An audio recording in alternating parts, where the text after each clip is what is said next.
নেপালের ত্রিভুবন আন্তর্জাতিক বিমানবন্দরে যাত্রীবাহী বিমান বিধ্বস্ত হয়ে ১৮ জন নিহত হয়েছেন। কাঠমান্ডু থেকে পোখরার উদ্দেশ্যে উড্ডয়নকালে স্থানীয় সময় সকাল ১১টার দিকে এ দুর্ঘটনা ঘটে।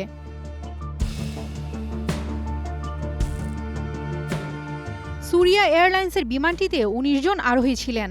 তারা সবাই এয়ারলাইন্সটির ক্রু এবং টেকনিক্যাল স্টাফ বলে জানান টিআই এর ইনফরমেশন অফিসার জ্ঞানেন্দ্র ভুল। এর মধ্যে পাইলট ছাড়া সবাই নিহত হন।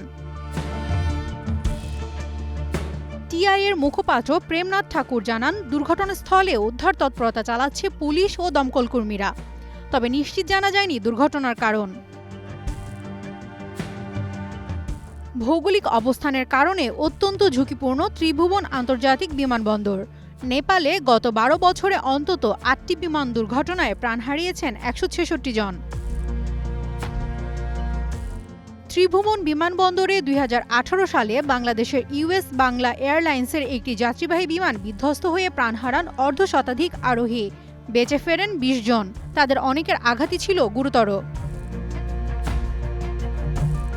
গত বছরের ২৯ মে পোখরা থেকে পশ্চিমের শহর জমসমে যাওয়ার পথে ২২ জন যাত্রী নিয়ে নিখোঁজ হয় তারা এয়ারের একটি বিমান।